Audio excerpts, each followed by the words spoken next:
እኔና አብ አንድ ነን በለኔ ይሄ እግዚአብሔር ቃል ነው። እንደ አንድ ሆኛለሁ ከሱ ተጋድሎ አይደለም የሚያስተምረው ፎከሲንግ ነው። የቅዱሳን የጌታን ስነ ስቅለት ከፊት ያድርጌ ያን እያየው ቀራኔውን እያሰብኩ እንዳልጸልይ፣ ቤተልሔምን እያሰብኩ እንዳልጸልይ፣ ቃና ዘገሊላን እያሰብኩ እንዳልጸልይ፣ ዮርዳኖስን እያሰብኩ እንዳልጸልይ፣ ለኔ የተደረገልኝን ጎልጎታን እያሰብኩ እንዳልጸልይ፣ አሁን መቀመጫዬ፣ አሁን ከንብርቴ፣ አሁን ከሆዴ ላይ ሙሉ ትኩረት እያደረኩ እንድጸልይ የሚያደርግ አደገኛ የጸሎት ጠላት ነው። ትምህርት የሌለ መጥፎ ስለሆነ ይሄን እየጀመራችሁ ያላችሁ አቁሙ።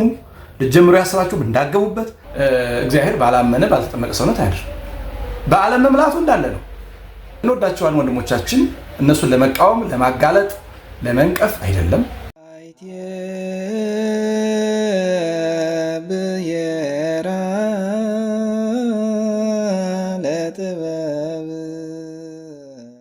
በስመ አብ ወወልድ ወመንፈስ ቅዱስ አሐዱ አምላክ አሜን። የእግዚአብሔር ሰዎች የመስታወት ሚዲያ ተከታታዮች በእግዚአብሔር ስም እንደምሰነበታችሁ አሜን። በምሕረቱ ቸርነት የሚጠብቀን እግዚአብሔር አምላካችን ስሙ የተመሰገነ ይሁን። ዛሬ እንግዲህ ያው ባለፈው ጊዜ የአዲሱ ዘመን አዲስ ሃይማኖት ወይም ኒው ኤጅ ሙቭመንት የሚባለው ጉዳይ በመጠኑ ተነጋግረንበታል።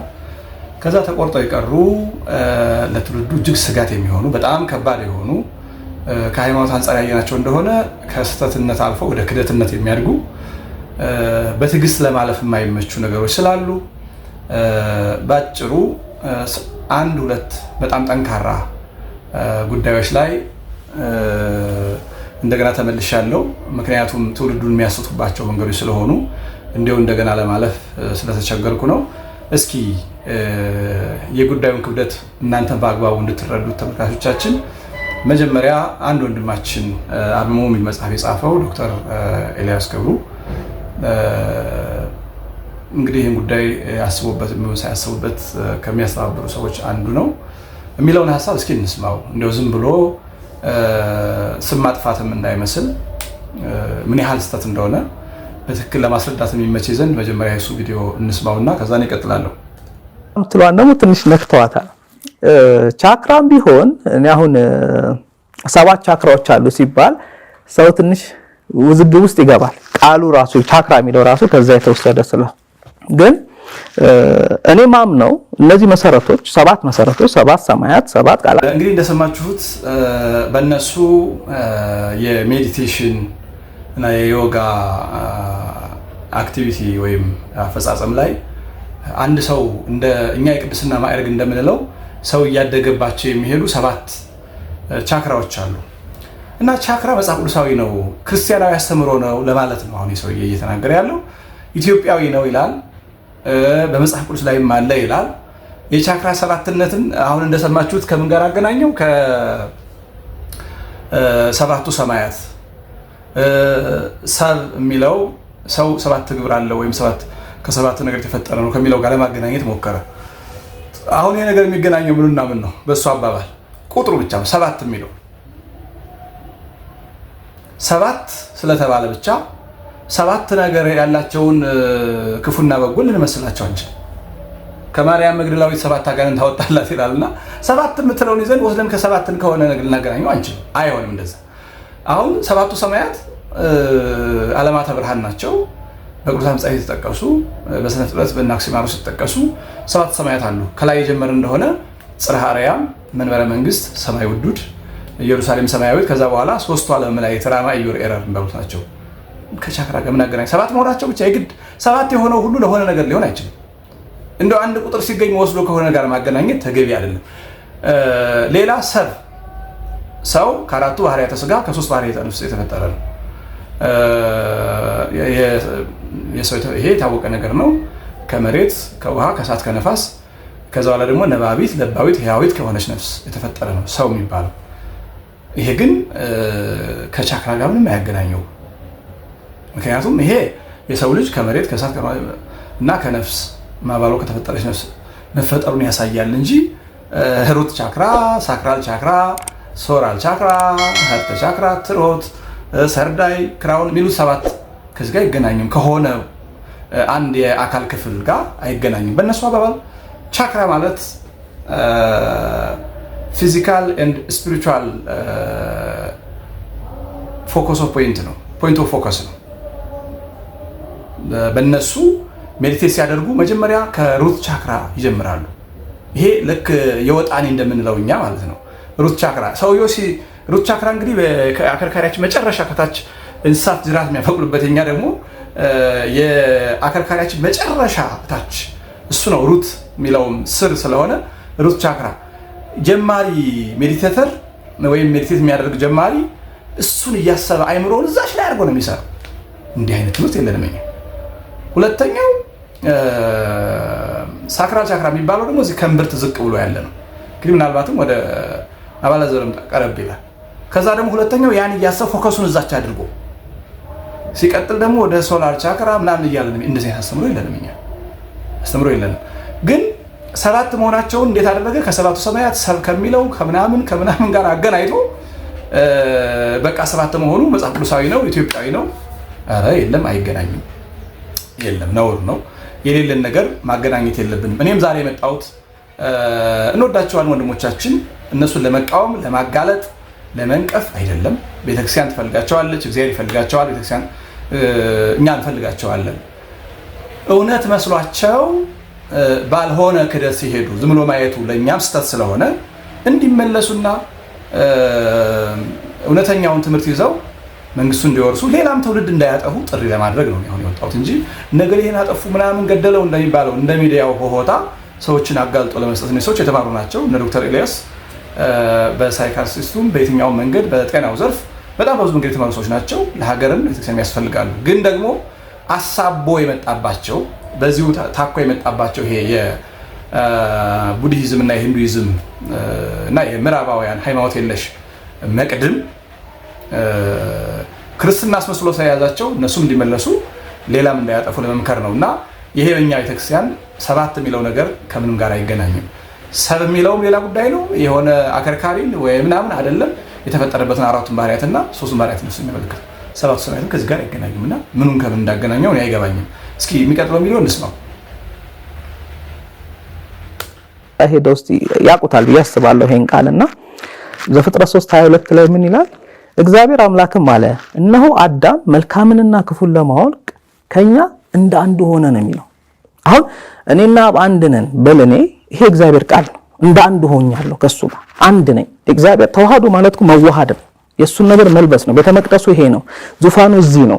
አዌርነሱ እዚህ ነው። እነሱ የሆነ ነገር ቀያሮ ቃሉን ሲያመጡት ነው ምን ደነግጠውኛ እንጂ ያለ ነገር እኮ ነው። እኔና እግዚአብሔር ከኔ ጋር አንድ አይደለም ካልኩኝ እኮ ክርስትናን እየካድኩ ነው። መጽሐፍ ቅዱስን እየካድኩ ነው። እንዳንዱ ሆኛለሁ ከሱ ጋር። ይሄኛው ደግሞ ተመልከቱ፣ በጣም አደገኛ ነገር። አሁን ወደሆነ ነገር ለመሄድ ሳክራን ለማብራራት ወደ ኪሩቤል ለመሄድ ነው። ግን ወደ ኪሩቤል ለመሄድ ሲሄድ ምን የሚል ቃል አገኘ? እግዚአብሔርም አለ ወይቤ እግዚአብሔር አዳም ኮነ ከማህዱ እኔነ እግዚአብሔርም አለ አዳም ከኛ እንዳንዱ ሆነ የሚለውን ቃል አገኘና ብድግ አድርጎ ምን አለ? እኔ ከአብ ጋር አንድ ነኝ አለ።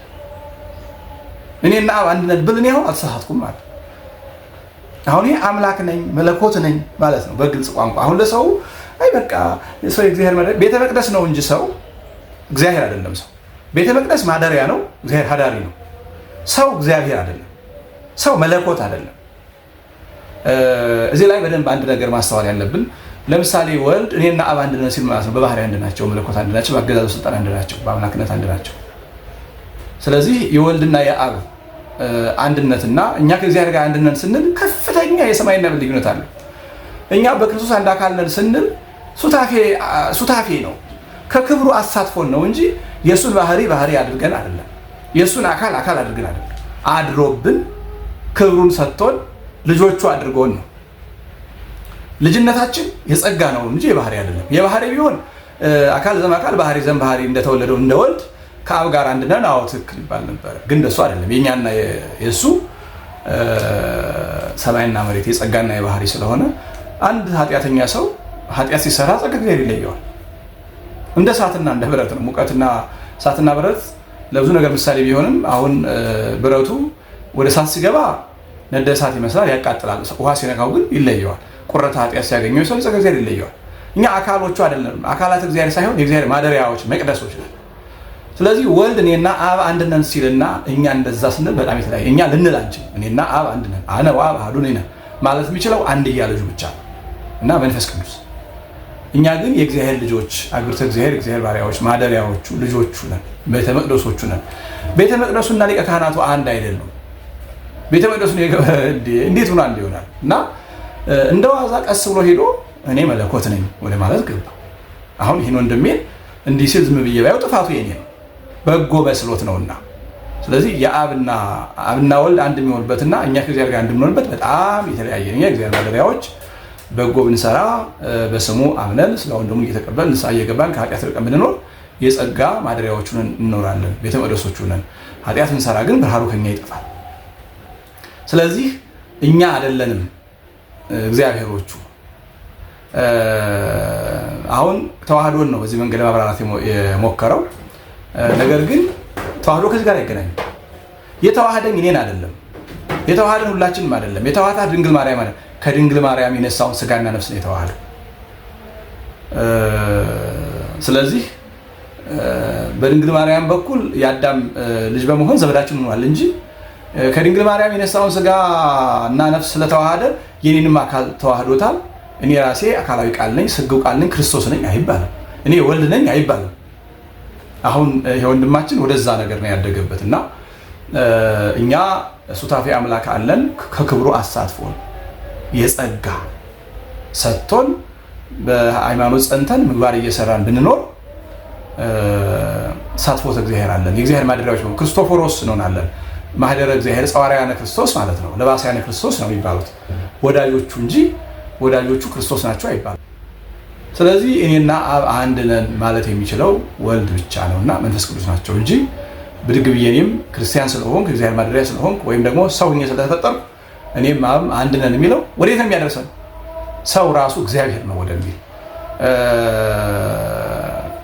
ባለፈውም ጊዜ እንዳየነው እግዚአብሔርን ከውጭ መፈለግ እኔ አላምንም ብሏል ዶክተር ኤልያስም ራሱ ያችኛዋን ብላቴና ሌሎችም ልጆች እግዚአብሔር ከውጭ አይፈለግም ከውጭ አንድ አይነት ስልጠና ስለሆነ የወሰዱት በአንድ አይነት መምህር ስለሆነ የተማሩት ትምህርታቸው እንደሚለው እግዚአብሔርን ከውጭ አትፈልጉ እንዴ! እግዚአብሔር እኮ ከሰው ውስጥ አይደለም እዚህ አይደለም የሚመነጨው ወደ ውስጥ የሚመረው ሳምን ስጠመቅ በእምነት ስቀበለው ስጠመቅ ስጋውን እንደው ስቀበል ነው እኔ እንኳን የሚያድርብኝ እንጂ እግዚአብሔር ባላመነ ባልተጠመቀ ሰውነት አይደር። በዓለም መምላቱ እንዳለ ነው። በዓለም ስለመላ ህድረትና በዓለም መላት ይለያል። እግዚአብሔር በመላት ሲያድርና በመላት ሲኖርና በህድረት በጸጋ ሲያድር የተለያዩ ነገሮች ናቸው። ስለዚህ እነሱን በዚህ መንገድ ስበው ራስህን እግዚአብሔር ወደሚል ወስደው መጨረሻ ላይ ያው መዳረሻው አምላክ ማለት ሌላ የለም ዩኒቨርስ ነው። ራሱ አምላክ ማለት ዩኒቨርስ ነው፣ ኢነርጂ ነው። ሁላችን በኢነርጂ ኮኔክት ነውና የሰው ልጅ ኋላ እናየዋለን። ቻክራ መጨረሻ ላይ ሲደርስ በእነሱ አባባል አዌክንድ ሲሆን አዌክንድ በነገራችን ላይ እውቀት ግንዛቤ ነው። እሱም አዌርነስ ነው። ተዋህዶ ማለት ይሄ ነው፣ አዌርነስ ነው ይላል። ይህ የግኖስቲኮች ፍልስፍና ጭምር ያለበት አዌርነስ እውቀት ነው፣ ግንዛቤ ነው፣ ነገሩን በትክክል መረዳት ነው። ሃይማኖት ግን እንደዚህ አይደለም፣ እምነት ነው። መጀመሪያ ዋናው መሰረቱ ማመን ነው፣ መቀበል፣ ራስን ዝቅ አድርጎ መስጠት ነው። ስለዚህ እኔ እግዚአብሔር ነኝ፣ እኔና አብ አንድ ነን አይልም ፍጡር። አሁን የወንድማችን ተሳስቷል። ይሄ ሚዲያ የምትሰማው ከሆነ ወንድሜ ንስሐ አባት ካለህ ከንስሐ አባት ቀርበህ ተነጋገር፣ ከሌለ ንስሐ አባት ያዝ። መጽደቅ ከሆነ ዓላማ መንግስተ ሰማያት አለ የምትል ብለህ የምታምን ይሄ ኒው ኤጅ ሙቭመንት እንዲህ ብሎ እንደማያምን አውቃለሁ። እንግዲህ ከቅርብ ጊዜ ወዲህ መጽሐፎቻቸውን እያየናቸው ነው። በቅርቡ ይሄንን ምስሉን እዚህ ላይ የምታዩትን ቢካሚንግ ሱፐርናቹራል የሚለውንም እያየሁት ነበረ። በቃ አምላክ ወደ ምን ማደግ ስለሆነ አምላክ የለሽ ነው። ምናልባት ግን እነ ኢትዮጵያውያን ወንድሞቻችን እህቶቻችን ገና ወደዚያ ደረጃ ያልደረሱ አምላክ እንዳለ የሚያምኑ ጽድቅና ኩነኔ እንዳለ የሚያምኑ ከሆነ ጽድቅ የሚገኘው እንዲህ እኔ አምላክ ነኝ እግዚአብሔር ነኝ ከአብ ጋር አንድ ነኝ በማለት ሳይሆን በሃይማኖት ጸንቶ ምግባር በመስራት ስለሆነ ከንስሐ አባት ጋር ተገናኝተህ ተነጋግረህ በቅርብ የሚገኙ መምህራንን አመካክረህ ክርስቲያን ምግባርን ያዝ ለመጽደቅ ከሆነ። ነገር ግን 100% እንደነዛኞቹ ሆነ ከሆነ ምንም ማድረግ አይቻልም። ብትመለስ ቤተክርስቲያኑን ትቀበላለች፣ እግዚአብሔር ይቀበላል። ይሄኛው ግን ራስን እንደ ጣዖት ማድረግ ስለሆነ በጣም ያሳዝናል። ለማንኛውም ግን ሌሎቻችን ለሰማዕያን ለምእመናን የሰው ልጅ ምንም ያህል እግዚአብሔር ማደሪያ ምንም ቅዱስ ቢሆን እግዚአብሔር አይባልም። የመለኮት ማደሪያ መለኮት አይባልም። ድንግል ማርያም እንኳን ማህደረ መለኮት እናት ልጅ መለኮት አንላት፣ ወላዲተ አምላክ እናት ልጅ አምላክ አንላት። ድንግል ማርያምን እንኳን መላእክትን አንላቸው። ብድግ ብለው እነዚህ ወንድሞቻችን እህቶቻችን ግን እንደዛ እያሉ ስለሆነ ራሳችሁን ጠብቁ። ብትችሉ በቅርብ ያላችሁ ሰዎች መከራችሁ አድማቸው ለማለት ነው። እስኪ ደግሞ ቀጥሎ ያለውን እንስማ። አራቱ ኃይል እዚህ ጋር ይታዩ እንደሆነ አይዶን ነው የሰው የላም ጠልሰም ላይ የሚሳለው አራቱ ኪሩብ ማለት አራቱ ናቸው። የሰው ገጸ ሰብ ገጸ እንስሳ ገጸ ላም የሚሉት አንተ ታውቀዋለህ አይደል? እነሱ ባክግራውንድ ስለዚህ አራቱ ናቸው ኪሩብ ማለት አንድ ሰው ላም ማለት አሁን እዚህ እንግዲህ ለሚዲያ መጀመሪያ ኢትዮጵያ ውስጥ ተናጋሪ ለሆነ ይሄን ነገር ላም ማለት ሩት ቻክራ ነው። ሩት ቻክራ ብሎ የሚጠሩት እነሱ ስጋዊ ነገር ሰው ስጋውን ካልገደለ ወደ ሰላም መሄድ አይችልም። የመጀመሪያው ፖይንት ጣልሰሙ ምልክት ትርጉሙ እሱ ነው። ረቂቅ ጥበብ ነው። መጽሐፈ ምሳሌ 9:1 ላይ ምን ይላል መሰለ? ጥበብም በሰባት መሰሶች ላይ ቆመች ነው የሚለው። ሰባቱ ቻክራዎች መጽሐፍ ቅዱስ ላይ አለ።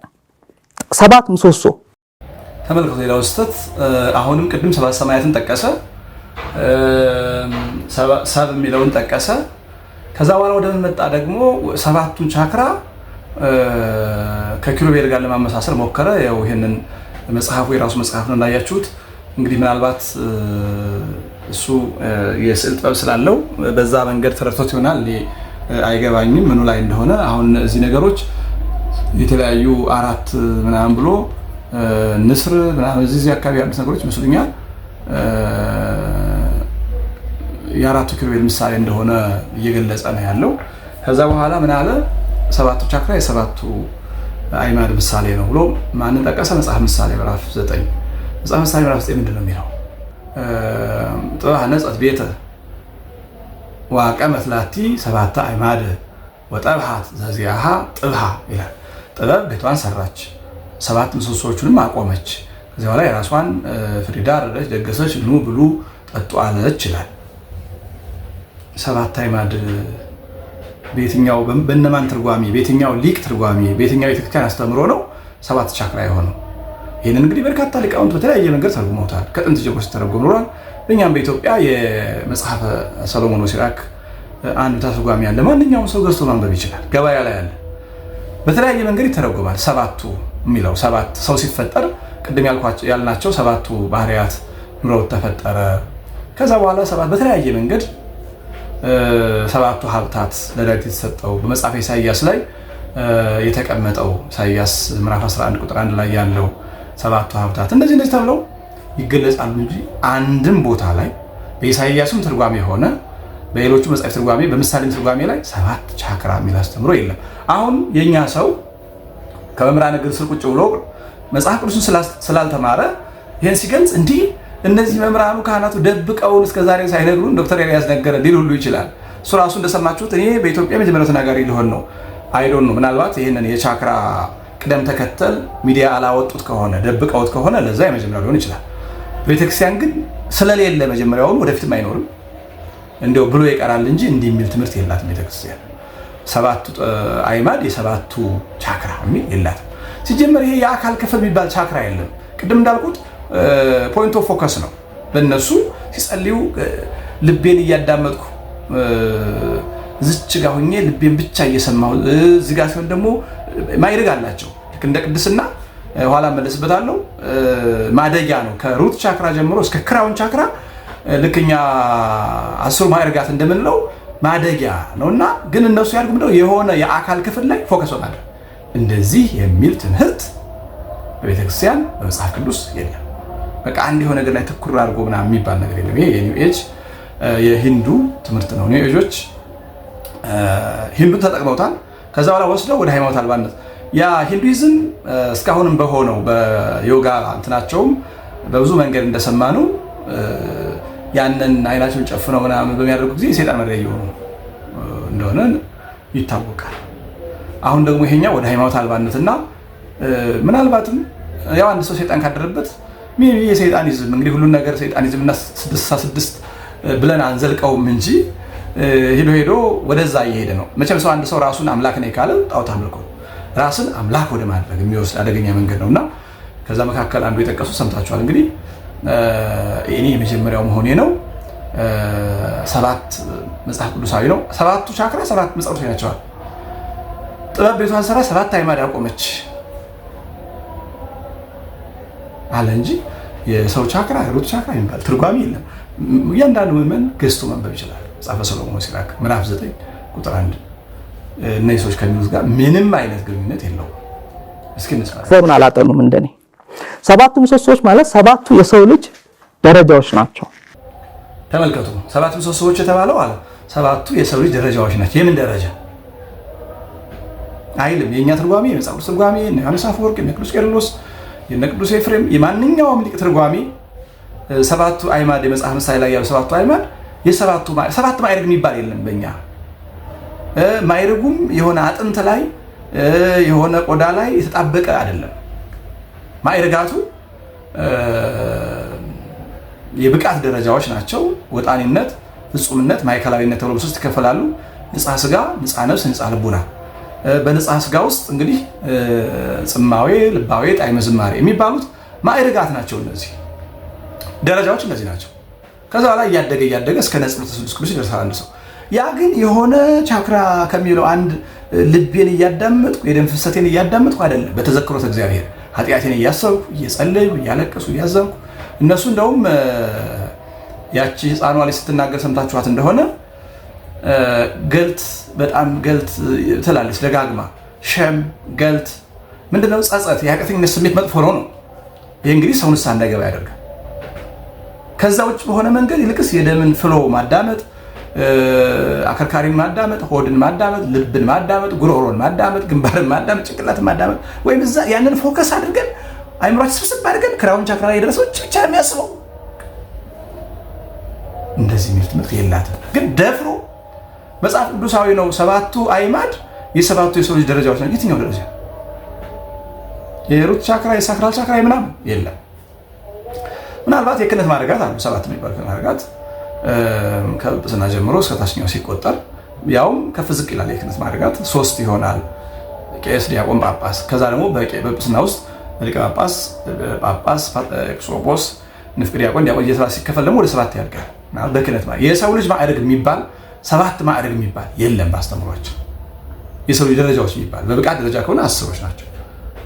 10 ናቸው። የመጽሐፍ ቅዱስ የተቀመጡ የሚታወቁት በንጽሐ ነፍስ፣ በንጽሐ ልቡና፣ በንጽሐ ሥጋ፣ በንጽሐ ነፍስ፣ በንጽሐ ልቡና የሚመደቡት ናቸው እንጂ እንዲህ የሚባል ትምህርት ቤተክርስቲያን የላትም። ስለዚህ የመጀመሪያው ኪሩብ የምንለው የመጀመሪያው ላም ብሎ የሚያሳየው ሩት ቻክራ ነው። ላም አፈር ነው የምትወክለው፣ ተፈጥሮ ነው የምትወክለው። ያን የታገኘዋለህ መሰለህ ሙሴ የሰራው ጥጃ፣ ወርቅ ጥጃ ላይ።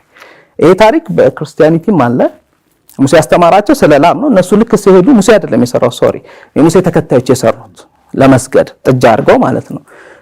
ኢስላሚክ እንትንም ላይ አለ። በቀራ ብሎ ሲጀምር ራሱ የመጀመሪያው ምዕራፍ የላሚቱ ምዕራፍ ነው የሚለው የሩት ቻክራ ምሳሌ ነው። እንግዲህ ይሄ ረቂቅ ጥበብ ስለሆነ በአንዴ እንዳትቀበል አይቀበቅባቸውም።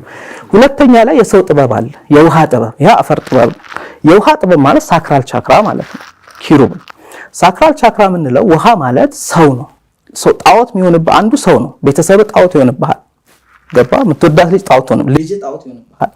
ሰውን ላለማስቀየም ብለህ ተዋሻለህ። ሰውን እንዳይጠላህ እንዳይረሳ ብለህ ልክ 3 እንደካደው ማለት ነው። ያ አሁን የዛ ፈተና ወደቀ ማለት ነው። ከዛ ቀጥሎ የሚመጣው የአንበሳ ምስል ነው። ምስለ አንበሳ ሶላር ቻክራ ነው፣ ኃይል ነው፣ ፓወር ነው። እንደዚህ አይነት ፈተና የሚፈተኑት መሪነት ላይ ያሉ ታዋቂነት ደረጃ። አሁን አንተ ልትፈተን የምችለው ሶላር ልክ ስትታወቅ ምን ይመጣል? የኢጎ ፈተና። ኢጎ እኔ እኮ የሁሉ ሰብስክራይበር ያለኝ ሰው ነኝ። እኔ ተፈትኜ ስለማቅ ነው የምነግርህ። ህይወቴ ላይ ያየሁት ነው። በስሜ ተፈትኛ ቃል በቃ ማለት ልክ እኔ ዶክተር ኤልያስ ገብሩ አእምሮ ነኝ የሁሉ መጽሐፍ ስል ይመታል ፈጣሪ። ኖ this is not you ማለፍ አለብኝ ፈተና። የኢጎ የእኔ እኮ መሪዎችን ፈርዖን የተፈተኑበት ነው። ስልጣን ይሰጥህና ይመታሃል። ያንን ማለፍ አለብህ። 3 ኪሩቤልን በየትኛው መንገድ እየተረጎማቸው እንደሆነ ተመልከቱ። መጀመሪያ ሩት ቻክራ እንግዲህ ቅድም እንዳልኩት ሎኬሽኑ በእንትን ሲጠቆም የከርካሪያችን መጨረሻ መቀመጫችን ላይ ያለ ነው። እሱ የገጸ ላይ ምሳሌ ነው አለ። ገጸ ላይ ከ4ቱ ኪሩቤል ገጸ ላይ የሱ ምሳሌ ነው አለ። እንግዲህ ገጸ ላይ ወይም 4ቱ ኪሩቤል በዮሐንስ ራእይ በምዕራፍ 4 ቁጥር 6 ጀምሮ በሚገባ በአንድምታው ተብራርቶ ተቀምጧል። በትንቢተ ሕዝቅኤል ምዕራፍ 2 ላይ ምዕራፍ 10 ላይ በሚገባ ተርጉሞ ተቀምጧል። በማቴዎስ ወንጌል መጀመሪያው ወንጌላውያን ለምን 4 እንደሆኑ በሚተረጎምበት አንቀጽ ላይ ስለ 4ቱ ኪሩቤል ገጸ ላይ፣ ገጸ አንበሳ፣ ገጸ ንስር፣ ገጸ ሰብ በምን እንደሚመስለው ተቀምጧል። አሁን ካለው ጋር አንዱ አልተጠቀሰም። ገጸ ላይ የሩት ቻክራ ምሳሌ ነው የሚል የለም። በጣም የሚገርመው ላም የምድራዊ ምሳሌ ነው የሚልም የለም። ላም እንስሳ ናት፣ አንበሳም እንስሳ ነው፣ ሰውም እንስሳ ነው፣ ሰውም አንበሳም እንስሳ ነው፣ ንስርም እንስሳ ነው፣ ሰው ደግሞ ሰው ነው። ስጋ አለው ሰው። ስለዚህ አራቱም ስጋ ስላላቸው እንዴት እንደተመሰለው አላውቅም። እሺ በየባህሪያቸው ይመስላቸው፣ በየግብራቸው ይመስላቸው፣ በግብር ደረጃ ይወሰዳቸው ያን እንደሆነ ላም የመሬትነት ምሳሌ ነው ብሎ ከዛ ወደ ምን ወሰደ? ወደ ኦሪቱ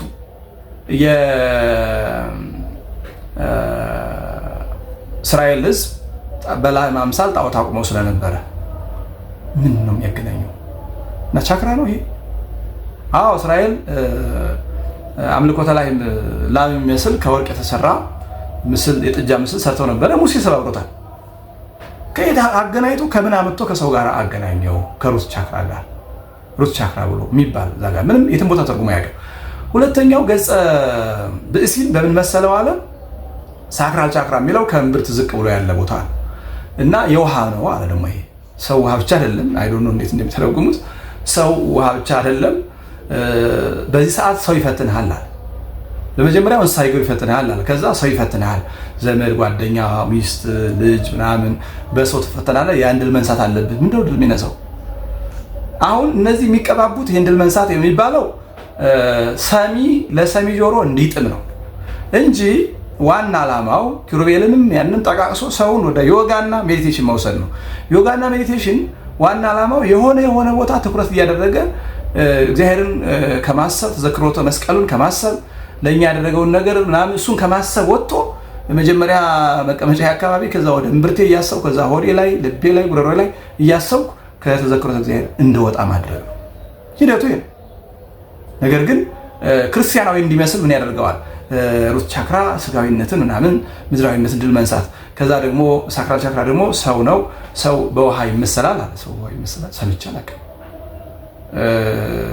በስጋ ደረጃ ከሆነ እንስሳውም አንበሳውም ላይሙም ስጋ አላቸው፣ ሰውም ስጋ አለው። ምንም ስጋቸው የተለያየ ቢሆንም እንዴት በውሃ ሰው እንደመሰለው ውሃ በሰው ሲመስል ወይም ሰው በውሃ ሲመስል ሰምቼ አላውቅም። ውሃ ነው፣ ሰው ይፈትንሃል። አሁን ይሄን ፈተና መንሳት አለብህ ሲባል አንድ ክርስቲያን ሲሰማው ኦኬ ማ ተጋድሎ ነው የሚያስተምረው። ተጋድሎ አይደለም የሚያስተምረው፣ ፎከሲንግ ነው። የቅዱሳንን ስዕል የጌታን ስነ ስቅለት ከፊት አድርጌ ያን እያየው ቀራኔውን እያሰብኩ እንዳልጸልይ፣ ቤተልሔምን እያሰብኩ እንዳልጸልይ፣ ቃና ዘገሊላን እያሰብኩ እንዳልጸልይ፣ ዮርዳኖስን እያሰብኩ እንዳልጸልይ፣ ለኔ የተደረገልኝን ጎልጎታን እያሰብኩ እንዳልጸልይ፣ አሁን መቀመጫዬ፣ አሁን ከእምብርቴ፣ አሁን ከሆዴ ላይ ሙሉ ትኩረት እያደረኩ እንድጸልይ የሚያደርግ አደገኛ የጸሎት ጠላት ነው ትምህርቱ። ግን ለሰው እንዲመስል እየቀባቡ ነው የሚናገሩትና ከዛ በኋላ ሶስተኛው ምስለ አንበሳ ነው አለ። ምስለ አንበሳ እንግዲህ ያው ገጸ አንበሳ የሚል ስላለ ገጸ አንበሳ በምን ይመሰላል? በሶላር ቻክራ። ሶላር ቻክራ የሚሉት ጨጓራ አካባቢ ነው ፎከሱ ወይም ሎካል መገኛው ቦታው ጨጓራ አካባቢ ነው። እሱ በአንበሳ ይመሰላል። እዛ ላይ የደረሱ እንግዲህ ማዕረግ ነው እያስተማረ ያለው ማዕረግ ነው። ቤተክርስቲያን ይሄ ማዕረግ የላትም። ቦታ የሆነ ስጋን እዚህ ሲደረስ እዚህ ጋር የሚል ቦታ የላትም። በቃ በጽማዌ ልባዌ ጣዕመ ዝማሬ ምናምን ኩነኔ ውቃቤ ፍቅር ተሰጥሞ ምን እያለች ምከረው ሌላ ነው። ከዚህ ምንም ግንኙነት የለውም።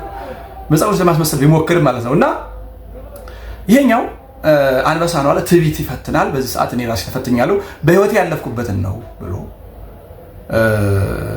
መንኖ ገዳም ገብቶ ወይም በትዳር እያለ ለቅድስና ደረጃ በቅቶ እንደሚናገር ሰው በጾም በጸሎት ቤተክርስቲያን ህግና ስርዓት እንደኖረ ሰው ልምድ ያካፍላል። እያካፈለ ልምድ ያለው የሜዲቴሽን ልምዱን እንጂ የክርስትና ልምዱን አይደለም። በጾም በጸሎት አይደለም ያደርገው። ከታች ጀምሮ የሆነ ቦታ ፎከስ እያደረገ አንዱን ወር ወይም አንዱ ምናምን መቀመጫው ላይ፣ ከዚያ ደግሞ እምብርቱ ላይ፣ ከዚያ ሆዱ ላይ፣ ከዛ ልቡ ላይ፣ ከዛ ጉሮሮ ላይ ትኩር እያደረገ ተዘክሮተ መስቀል ረስቶ እየተማረና እያስተማረ ተማሪዎችም ይሄን እንደተከተሉት ይገልጻል። ተማሪዎችም ይሄንን ሴንስ ያደርጉታል ይላል፣ ይረዱታል ይላል። ቤተክርስቲያን እንደዚህ አይነት አስተምሮ አታውቅም። ግን እያስመሰሉ ሄደና ወንድሜ አንተም ትጎዳለህ፣ ሌላም አትጉዳ። ስለዚህ ሰሚዎችም ምን ያህል እየጠፉ እንደሆኑ እያቸውና ባለፈው ብየዋለሁ። በሰልፍ ዴቨሎፕመንት፣ በፖዚቲቭ ቲንኪንግ፣ በምናምን ብዙ ድርጅቶችም አሉ። ወደፊት እንግዲህ ካልታቀቡ ጉዳያቸውን በይፋ መጥቀስም ግዴታችን ይሆናል። በቢዝነስ አሳበው የብዙ የሰልፍ ዴቨሎፕመንት የፖዚቲቭ ቲንኪንግ የመሰል የማይንድፉልነስ የምን ስልጠና እያደረጉ የነዚህን ሰዎች ሀሳብ ማስተላለፊያ የሆኑ ብዙ ድርጅቶች አሉ። ወደፊት መግለጻችን የማይቀር ነገር ነው እነሱንም። ስለዚህ ብዙ ወላጆችም ልጆቻችን መጠበቅ፣ ጓደኛውን መጠበቅ፣ ወደዚህም የገቡትን ከቻልን ማትረፍ በጣም ጥሩ ነው። የመጨረሻው ኪሩብ ንስር ነው። ንስር ደግሞ የሀርት ቻክራ ነው። ብሔረ ህያውያን የምትደርሰው እዚህ ጋር ስትደርስ ነው። ህያውነት ፍቅር ነው። ፍቅር ከሌለኝ ከንቱ ነኝ ነው የሚለው። ይሄ ከምን ጋር ይገናኛል መሰለ? የፍቅር ስንል የኛን ሰው የሚያደንቀንን ሰው የሚያከብረንን ሰው መውደድ አይደለም፣ ጠላትን መውደድ ነው። ይሄ ክርስቶስ ትምህርት ነው። በተሐ ጠላትን እስካልወደድክ ድረስ ህያውነት የለም። እንግዲህ አሁን እኛ ያለንበትን ነገር እንድናው ስለ ቻክራ ስናወራ ሮንግ ነው ከማለታችን በፊት ኢትዮጵያ ውስጥ አለ ወይ ይሄ ጥበብ? ከዛ አራተኛው ምንድነው አለ? ንስር ነው። ንስር ደግሞ ሀርት ቻክራ ነው አለ፣ ልብ ነው። ይሄ በዚህ ሰዓት ብሔረ ሕያዋን ትገባለህ አለ። ሕያውነት ፍቅር ነው አለ። ፍቅር ጥሩ ነው፣ መልካም ነው። ብሔረ ሕያዋን ጥሩ ነው። ሁሉ ሰው ግን ብሔረ ሕያዋን አይገባም። ባይዘው ብሔረ ሕያዋን ልክ ተአምራት ለሁሉ ሰው እንደማይደረገው ብሔረ ሕያዋን መግባትም ለሁሉ አይደረግም። በሆነ ዘመን የተደረገ ነገር ነው። እንደነ ሄኖክ፣ እንደነ ኤልያስ፣ እንደነ እዝራ ያሉ ሰዎች እግዚአብሔር ከአካሄዳቸው ከእግዚአብሔር ጋር ስላደረጉ የጠራቸው ሰዎች አሉ። በቃ ለተለዩ ሰዎች የተደረገ ተአምር ነው። ሁሉም ሰው የፈለገ ጻድቅ የፈለገ በጎ ይሆን አብርሃም የእግዚአብሔር ወዳጅ ነው፣ ብሔረ ሕያዋን አልገባም። ወይም ብሔረ ሕያዋን መግባት ማለት በጎ ምግባር መያዝ ማለት ነው። ብሔረ ሕያዋን ቦታ ነው፣ እንደ ገነት እንደ ብሔረ ብፁዓን ሁሉ ቦታ ነው ቤተክርስቲያን አስተምሮ። ስለዚህ ብሔረ ሕያዋን የገቡ ሰዎች አሉ። ሁላችን የፈለገ ደግ ብንሆን ብሔረ ሕያዋን ገባ። ዓላማው ግን ምንድን ነው? ሀርት ቻክራ ላይ ሁሉንም ትተህ ሀሳብህን ልብ ላይ አድርገህ ስታዳምጥ የደም ፍሰትን ስትሰማ በቃ ሕያው ትሆናለህ የሚል አስተምሮ ነው ያላቸው። አሁን ምን ያህል ብሔረ ሕያዋንን ሰው ይወዳል? ብሔረ ሕያዋን የሚል አስተምሮ ከነሱ ይል ብሔረ ብፁዓን ብሔረ ሕያዋን ወይም ሂዶ የሚገባበት ቦታ። ምክንያቱም እሱ ራሱ ባለፈው እንዳየነው እግዚአብሔር ይመጣና በዚህ ዓለም ክርስቶስ ይመጣና በዚህ ምድር እንነግሳለን ብሎ የሚያስተምር ሰው ነው። ገነት ሲሆን የሚባል ነገር አያምነው። ብሔረ ሕያዋን የሚለው ምንድን ነው? የሜዲቴሽኑን የከፍታ ደረጃ የአዌክኒንግ ደረጃውን ነው፣ የአዌርነስ ደረጃቸውን ነው እንዲህ የሚለው እና ከዛ ፍቅር ነው አለ። ፍቅር ሲባል ሰው ደስ ይለዋል። ብሔረ ሕያዋን ሲባል ደስ ይለዋል። ሕያውነት ሲባል ደስ ይለዋል። ሀሳቡ ግን እኛ ከምናውቀው ፍቅር፣ ሕያውነት እና ብሔረ ሕያዋን ጋር የተገናኘ አይደለም። ንስር እንዲህ ያለ ትምህርት የለው። ንስር የልብ ነው የሚባል ትምህርት የለው። አራቱ ኪሩቤል ቅድም እያቸዋለሁ። በሕዝቅኤልም በወንጌልም በራዕየ ዮሐንስም በርካታ በተለይ ስለ መላእክት አብዝቶ የሚናገረው የቅዱስ ኤጲፋኒዎስ እንደሆነ የሚነገርለት በአክሲማሮስ እንዲህ አይነት ትምህርት የለም። ምዕመናን እግዚአብሔር ይመስገን ዛሬ እያንዳንዱ ሰው ገበያ ሄዶ አሁን ያልኳቸው መጽሐፍ ገዝቶ ማየት ይችላል። አክሲማሮስ የእሑድ ስነ ፍጥረት ስለ መላእክት በሰፊው ይናገራል። ስለ ሱራፌል፣ ስለ ኪሩቤል፣ ስለ አፈጣጠራቸው፣ ስለ ቅርጻቸው፣ ስለ ተግባራቸው ይናገራል። ነገር ግን አንዱንም ኪሩብ ወስዶ የቻክራ ምሳሌ አድርጓቸው ያውቅ። ስለዚህ ይሄ የሚሆን አይደለም። አሁን ቀጥሎ ደግሞ እንግዲህ ኪሩቤል ሲያልቁበት ከዛ ወደ ምን ይሄዳል ማለት ነው? ወደ 7 ለማድረግ አይደል አላማው። አራቱን ኪሩቤል ይወስድና ከዛ ደግሞ 3ቱን ባህሪያት ነፍስ ደግሞ ይቀጥላቸዋል። በደንብ አዳምጡ። ከዛ በኋላ ደግሞ 3ቱ የነፍስ ባህሪያት ይመጣሉ። ልባዊት፣ ሕያዊት፣ ነባቢት ብለን ሕያዊት ብለን ከዛ ክራውን ቻክራ ምንለው ያውን አሁን ምን አደረገ? 3ቱን የነፍስን እንደውም ግብራት ናቸው በብዛት ምንላቸው ነባቢነት፣ ሕያውነት እና ልባዊነትን ወሰደና ነባቢነትን አልገለጸውም እንጂ ትሮት ቻክራ ይባላል። ትሮት ጉሮሮ ነው፣ ጉሮሮ ላይ ነው።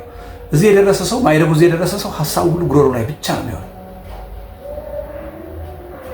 ከዛ 3ኛው ለባዊነት ብሎ እዚህ ጋር ሰርዳ የሚሉት ቻክራ 6ኛው ቻክራ ሰርዳ አይ ነው ምስሉ። ይሄ እዚህ የምትመለከቱት 3 ማዕዘን ያለው አይን ትሪያንግል የአይን ምስል በብዙ ቦታ እናየዋለን። በብዛት ያቺ ባለፈው ጊዜ ያነሳናት ለኒው ኤጅ ሙቭመንት በጣም ቀዳሚ አቀንቃኝ የሆነችው ኤሊስ አናቤሊ ሉሲፈር ትረስት የሚባል ድርጅት ነበራት። እሱ ስታቋቁም ይህን ምስል ተጠቅመዋለች። በኋላ ሉሲፈር የሚለውን ስም ሰው ሲፈራባት ሉሲፈር ትረስት አለችው ድርጅቱ። ይህንን ማንም ሰው ሉሲፈር ትረስት ወይም ሉሲፈር ትረስት ገብቶ ማየት ይችላል። ሴትዮዋንም ማየት ይቻላል። ባለፈውም ምስሏን መጥቻት ነበረ እና እሱን ነው አሁን ሰርዳይ ቻክራ የሚባለው 6ኛው ቻክራ እዚህ ላይ ነው። ይሄንን በለባዊነት ይሄንን በነባቢነት በነፍስ የነፍስ ነባቢነት ይሄ እኮ ጉሮሮ እኮ እንደ ድምፅ ማጉያ ነው። የነፍስን ነቢብ ወስዶ የሚያሰማ ነው እንጂ እዚህ ጋር ምንም የተለየ ነገር የለም። ይሄም ሌላ ነው። አሁን ነባቢነት፣ ለባዊነት፣ ህያውነት ረቂቅ የሆነ የነፍስ ግብር ነው። ከዛ በኋላ የመጨረሻው ህያውነት አለ የክራውን ቻክራ ክራውን ያው የመጨረሻው የንግስና ደረጃ ስለሆነ አሁንም ሰው ይህንን ትኩረት እያደረገ እንዲጸልይ ወይም ሜዲቴት እንዲያደርግ ወደ ውጭ ወደ እግዚአብሔር መጸለይ ሳይሆን ወደ ራሱ ከታች ከሩት ከተባለው ጀምሮ እስከ ክራውን ድረስ ይህን መሰረት እያደረገ በተቀመጠበት ጊዜ ሁሉ ይችን ብቻ እያሰበ እንዲመሰጥ የሚያስተምሩ ሰዎች ናቸው። እኛ ግን ቅዱሳኑንም በፊታቸው ስንቆም ስለ ቅዱሳኑ ገድል ተጋድሎ በክርስቶስ ፍቅር ምን እንዳደረጉ ስለ ድንግል ማርያም ከሆነ ስለ ከፊታችን አቁመን ሰማይና ምድር የማይወስኑትን አምላክ ጸንሳ ወልዳ በክንዷ አቅፋ ታሳድጋ አሁን ለምሳሌ በዚህ በዘመነ ጽጌ ልጇን አዝላ መንከራቷን እያሰብን ነው ማለት ጽጌ የምንቆመው። ይሄን እንዳናስብ ከዚህ ውጭ እንድንሆን ነው ወደ ውስጣችን ብቻ እንድናይ የሚያደርጉ። ከዚህ በኋላ ስለ ክርስቶስም ቅድም ብየዋለሁ። ከጽንሰቱ እስከ እርገቱ ድረስ ያሉትን እያሰብን ነው ጸሎት የምናደርገው። የዚህ አስተምሮ ግን ከዚህ ውጭ በሆነ መንገድ አካላችን የሆነ ቦታ ይሄን ስንጨርስ እዚህ፣ ይሄን ስንጨርስ እዚህ፣ ይሄን ስንጨርስ እዚህ፣ ይሄን ስንጨርስ እዚህ፣ ይሄን ስንጨርስ እያተኮር ሁሉንም ማሰባችን ሁሉ ነገር ሰብሰብ ባርገን እዚህ ቦታ እያሰብን እንጸልይ የሚደረግ አስተምሮ ነው። በጣም አደገኛ ትምህርት ነው ነገራችን ላይ ይሄና ከዛ በኋላ ቀጥሎ ያው ይሄንን እንግዲህ በመጽሐፍ ቅዱስ ያተትና የመጽሐፍ ቅዱሱ ኤቪደንስ ይሁን አይሁን ሲያጠራጥረው ደግሞ ወደ ሳይንሳዊ ለማድረግ ይሞክራል። እንስማው። ቻክራ ደግሞ እውነት ነው ወይ ስንል አሁን ላይ ሳይንስ ራሱ በነገራችን ላይ ኢሜጂንግ ኢንፎርሜሽኑ ደርሶ ላይሆን ይችላል። ኢሜጂንጎች ተሰርተዋል። እንደ ሲቲ ስካን እንደማራ ቻክራን ማየት የሚቻልበት ማለት ነው። የቦዲ ቪዥዋላይዜሽን እንትን አድርገው ያሉ ይሁን በአሻራ ደረጃ ያሉ እንግዲህ ይሄ ሰሞኑን ነው ቼክ ያደረኩት። የለም እኔ በራሴ ፊል ስለማደርገው አውቀዋለሁ። እንኳን እኔ ተማሪዎችም ያውቁታል ኢነርጂያቸውን። አሁን በደንብ ስሙት። መጀመሪያ ሳይንሳዊ ነው አለ። በሳይንስ ቻክራን ማየት የሚያስችል ነገሮች ቪዥዋል ነገር የተሰራ ነው። እሱ እንግዲህ የነሱ ጉዳይ ነው። መጽሐፍ ቅዱሳዊ ነው፣ ኢትዮጵያዊ ነው፣ የቤተክርስቲያን አስተምሮ ነው የሚለው ነው ትልቁ ስህተት። እኔ የመጣሁትን በዚህ ጉዳይ ስለሆነ እኔ የጤና ባለሙያ አይደለሁም፣ ሳይንቲስት አይደለሁም። እንደ ቤተክርስቲያን ይሄ ትምህርት የለም። እሱ ሌላ ጉዳይ ነው። ቀስ ብለን እናየዋለን ሳይንስ የሚያመጣው። ከዛ ቀጥሎ ነው ይሄንን እኔ ራሴ ሴንስ አደርገዋለሁ። ኢነርጂ ይላል። ሳያስበው ኢነርጂ አለ። ጉዳያቸው ኢነርጂና ዩኒቨርስ ነው። ኢነርጂያችን ልክ እንደ ኔትወርክ እያንዳንዱ ኢነርጂ በነገራችን ላይ ኮኔክሽን የሚሉት እንደዛ ነው። ኢነርጂው ያንዱ ካንዱ ኮኔክት ያደርግና እንደውም በእነሱ ሀሳብ አንድ ሰው በጣም አዌክንድ ሲሆን ወደ ቻናሊንግ ሲደርስ አጠገቡ ያለውን ሰው ሀሳብ ያስቀይረዋል። እኔ እዚህ ሁኜ በአለኝ ቻናል በኢነርጂ ሀሳቡን እንዲለውጥ አደርገዋለሁ። ታው በማስገደድ ሳይሆን በኢነርጂ አድርገዋል። አሁን ይሄ መንፈሳዊ ነገር አይደለም እኮ ሌላ አዲስ አስተምሮ ነው። ቅድስናም አላለም፣ ብቃትም አላለም፣ ኃይለ ጸሎት አላለም፣ ወደ እግዚአብሔር አላለም። ኢነርጂ ነው። ይሄንን ኢነርጂ እንኳን እኔ ተማሪዎችም ሴንስ ያደርጉታል። ኢነርጂ እና ዩኒቨርስ አዌርነስ ቻናሊንግ ላይ ናቸው ሰዎቹ። እነዚህ አስተምሮች ደግሞ ቤተክርስቲያን አይደሉም። ፕሌክሰሶች አሉ። 7 ፕሌክሰስ ነው ያለው የሰው ልጅ። ዋናው ትልቁ ፕሌክሰስ ራሱ ብሬን ነው። ከዛ እዚህ ጋር ሰርቫይካል ፕሌክሰስ አለ፣ ፐርስ ባክ፣ አወር ባክ ፕሌክሰስ የሚባል አለ፣ ሴሊያክ ፕሌክሰስ አለ። 7 ናቸው። 7 ዋና ዋና እጢዎች አሉት የሰው ልጅ። አሁን ደግሞ እንደምትሰሙት ወደ ምን ወሰደው? ፕሌክሰስ እና ወደ እጢዎች። 7 ፕሌክሰስ አሉት የሰው ልጅ፣ 7 እጢዎች አሉት። ሊኖሩት ይችላሉ። ይሄ የጤና ጉዳይ ነው፣ የአናቶሚ ሙያ ነው የነሱ። ነገር ግን ይሄ ሁሉ ይሄንን የመጽሐፍ ቅዱስ የብቃት ደረጃ አድርጎ ማስተማር ነው ስተቱ፣ ወይም ክርስቲያናዊ አስተምሮ አይደለም። ይሄ ሰው ልጅ ይኖሩታል። ነገር ግን የሰው ልጅ ሲበቃ በፒቱታሪ በምናምን በእጢ በሆነ ግላንድ በሆነ የሚባል ነገር ብቃት የለም። አንድ ሰው ከእግዚአብሔር ጋር ሲኖር መላ ሰውነቱን የእግዚአብሔር አድርጎ መላ ሰውነቱን ሰብስቦ አስተሳሰቡንም አካሉንም ሰብስቦ ይጸልያል፣ ከእግዚአብሔር ጋር ይገናኛል ነው እንጂ በዚህኛው እንዲህ ይሆናል በዚህኛው አካል የሚባል በኩላሊት በምናምን እየተባለ በፒቱታሪ ግላንድ በምናምን በታይሮይድ የሚባል አስተምሮ የላትም ቤተክርስቲያን። ቅድም እንዳልኩት የቅድስና ማዕርጋት ማየት የፈለገ ሰው እንደነ አረጋዊ መንፈሳዊን ደግሞ በነገር ቅዱሳን ዙሪያ የተጻፉ የነገር ቅዱሳን መጻሕፍትን ማንበብ ነው እንጂ ቅድስናን መንፈሳዊ እድገትን ከሆነ ክፍለ አካል ጋር የሚያገናኝ አስተምሮ በቤተክርስቲያን የለም። አንድ ሰው ከወጣኒነትም ሲደርስ በመላ አካሉ ነው፣ እስከ ፍጹምነት በመላ አካሉ ነው። ይሄኛው በጭንቅላቱ፣ ይሄኛው በግንባሩ፣ ይሄኛው በጉሮሮ፣ ይሄኛው በልቡ፣ በደረቱ፣ በምናምን በእምብርቱ የሚባል አስተምሮ በሁለቱ የላትም። እንግዲህ ሰው እንዳልኩት ነው፣ አናቶሚው ምንም ሊሆን ይችላል። ይሄን ግን ወስዶ ከቅድስና ማዕረግ ከመንፈሳዊ ደረጃ ጋር መንፈሳዊ መጽሐፍ ቅዱሳዊ ትምህርት አድርጎ ማቅረብ ግን አይቻልም። ፍጹም ስህተት። እነዚህ በሁሉ በአጠቃላይ እንዳየናቸው በተለይ በዛሬው የሚመጣውበት ሁለት ትልልቅ ስህተቶችን ለማረም ነው። አንደኛው አዳም ከሆነ ከማዱ ያለውን አዳም ከኛ እንዳንሆነ የሚለውን ጥቅስ ወስዶ እኔና አብ አንድ ነን ማለት እችላለሁ ብሎ ራሱን መለኮት ማለቱ ይሄ ልጅ በጣም ስህተት ሰርቷል። ማንም ሰው እንዲህ እንዳይል አይባልም። እኛ የእግዚአብሔር ቤተ መቅደሶች ነን። ያውም ስናምን ስንጠመቅ ስጋውን ደግሞ ስንቀበል ነው። ዝም ብሎ ሁሉም ሰው የእግዚአብሔር ቤተ መቅደስ አይደለም። ቤተ መቅደስ የሚባለው ከአንገቱ ሲቀድስበት ነው። ዝም ብሎ ባዶ ቤት ሲከብ ቤተ መቅደስ። በነገራችን ላይ እኔ ግንብ ቤተ መቅደስ አይደለም፣ ሁሉም ግንብ ቤተ መቅደስ አይባልም። መጀመሪያውኑም ቤቱ በአግባቡ ቢሰራም እንደ ቅርጹ እንኳን ቢመስል በጸሎት በቅባት ካልከበረ ቤተ መቅደስ አይባልም። ህንፃ ነው። ተባርኮ ታቦት ሲገባበት መንፈሳዊ ስራ ሲሰራበት ነው ቤተ መቅደስ የሚባለው። ሰው ቤተ መቅደስ የሚሆነው አምኖ ተጠምቆ ስጋውን ደግሞ ሲቀበል በሃይማኖት ከእግዚአብሔር ጋር ሲኖር ቤተ መቅደስ ይባላል። ይህም ቤተ መቅደስ ግን ብድግ አድርጎ እግዚአብሔር ነው ማለት ነው። ቤተ መቅደሱ እንኳን ካህን አይባል፣ ሊቀ ካህናት አይባል። እኛን ግን እኔ ከአብ ጋር አንድ ነኝ ማለት መለኮት ነኝ ማለት ስለሆነ አንዱ ይሄ ነው። ሁለተኛ ማስተካከያ ግን ኪሩቤልን የሰውን ነፍስ ሰባቱን ሰማያት ሰባቱን በመጽሐፍ ምሳሌ ያለውን ሰባቱን አይማድ እንደዚህ እየወሰዱ ለሰባት ቻክራ የሚባል ትምህርት በሌለበት የነፍስን እድገት መንፈሳዊ እድገትን ከሆነ ክፍለ አካል ጋር ከመቀመጫ ጀምሮ እስከ ጭንቅላት ድረስ የሆነ ክፍለ አካል ጋር እያጣበቁ ማስተማር በቤተክርስቲያን የሌለ መጥፎ ስለሆነ ይሄን እየጀመራችሁ ያላችሁ አቁሙ። ልትጀምሩ ያሰባችሁ እንዳገቡበት የጀመሩትንም እናቶች፣ ወንድሞች፣ እህቶች፣ አባቶች ደክመን ለፍተን ከዚህ አይነት በሽታ እናድናቸው ለማለት ነው። እግዚአብሔር አምላካችን እንዲህ ያለውን ክደት ኑፋቄ ከሀገራችን ያስወጣልን። በነገራችን ላይ ወስዶ እኛ ሁላችንም እግዚአብሔሮች ነን። ያችን ልጅም እንዳለችው ከእግዚአብሔር የተቀዳ ያው እግዚአብሔር ነው። ምክንያቱም ከአካሉ የተከፈልን የሚል ትምህርት ስላላቸው ከዛ በኋላ ሌላ የለም፣ ውጫዊ ከኛ ውጭ ሆነ ሌላ አምላክ የለም። ኢነርጂ እና ዩኒቨርስ ነው። ከዩኒቨርስ እንቀላቀላለን፣ አለቀ። ሁላችንም አንድ እግዚአብሔር እንሆናለን የሚል አደገኛ ትምህርት ስለሆነ ወጣቶች ከዚህ ተጠበቁ ለማለት ነው። እግዚአብሔር አምላካችን ከዚህ ክፉ ነገር ይሰውረን፣ ይቆየን።